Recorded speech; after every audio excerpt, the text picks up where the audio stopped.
Khammam rural మండలం గొల్లగూడెంలోని tribal ఆశ్రమ పాఠశాలలో 10వ తరగతి చదువుతున్న విద్యార్థిని భూక్య ప్రతిమ ఇక తరగతి గదిలోనే అనుమానాస్పద మృతి చెందింది. మృతికి కారకులైన పాఠశాల వార్డెన్ రమాదేవిపై ట్రైబల్ జిల్లా అధికారి విజయలక్ష్మి తక్షణమే చర్యలు తీసుకోవాలని డిమాండ్ చేశారు. అలాగే కుటుంబానికి న్యాయం చేయాలని అడిగిన వామపక్ష విద్యార్థి సంఘాల నాయకులను అరెస్ట్ చేయడం ఏంటని ఏఐఎస్ఎఫ్ జిల్లా ప్రధాన కార్యదర్శి ఇటికల రామకృష్ణ, పీడీఎస్యూ ఖమ్మం జిల్లా ప్రధాన కార్యదర్శి వంగూరి వెంకటేష్, ఎస్ఎఫ్ఐ జిల్లా ప్రధాన కార్యదర్శి తూడం ప్రవీణ్, అలాగే పీడీఎస్యూ జిల్లా ప్రధాన కార్యదర్శి గోకినపల్లి మస్తాద్, జార్జ్ రెడ్డి, పీడీఎస్యూ ప్రధాన కార్యదర్శి మంద సురేష్లు ప్రభుత్వం, పోలీసులపై ఆగ్రహం వ్యక్తం చేశారు. స్థానిక ప్రభుత్వ హాస్పిటల్ నందు ధర్నా చేస్తున్న విద్యార్థి సంఘాల నాయకులను అక్రమంగా అరెస్టు చేసి పోలీస్ స్టేషన్కు తరలించారు.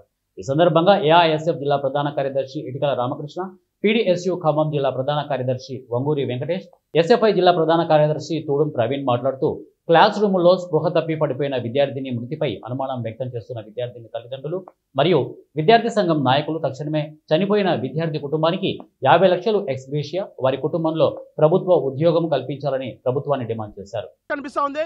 నేడు ఖమ్మం జిల్లాలో ఆశ్రమ పాఠశాల చదువుకుంటే ఒక ట్రైబల్ విద్యార్థిని అనుమానాస్పదంలో మృతి చెందిన పరిస్థితి కనిపిస్తా ఉంది. అక్కడ ఉన్నటువంటి ఉపాధ్యాయులు ఎవరైతున్నారో వాళ్ళ హాస్పిటల్ తీసుకొచ్చాం, పిడిసి వచ్చాయని చెప్పి చెప్తా ఉన్నారు. మన పక్క తల్లిదండ్రులు మా విద్యార్థిని మా పిల్లకి ఎటువంటి వ్యాధులు ఏమి కూడా లేవని చెప్పి చెప్తా ఉన్నారు. మరి దీని మీద ఎంక్వైరీ చేసినటువంటి పోలీస్ యంత్రాంగము విద్యార్థి సంఘాలుగా వాళ్ళకి న్యాయం చేయాలని చెప్పేసి అడుగుతా ఉంటే అక్రమార్షణ చేస్తా ఉన్నారు. దీనికైనా మేము ప్రభుత్వం సాధించింది. ఖమ్మం జిల్లాలో 3 మినిస్టర్స్ ఉన్నారు. మరి నేటికి ఇప్పుడు విద్యార్థి చనిపోయి 4 గంటలు కావస్తూ ఉన్నది.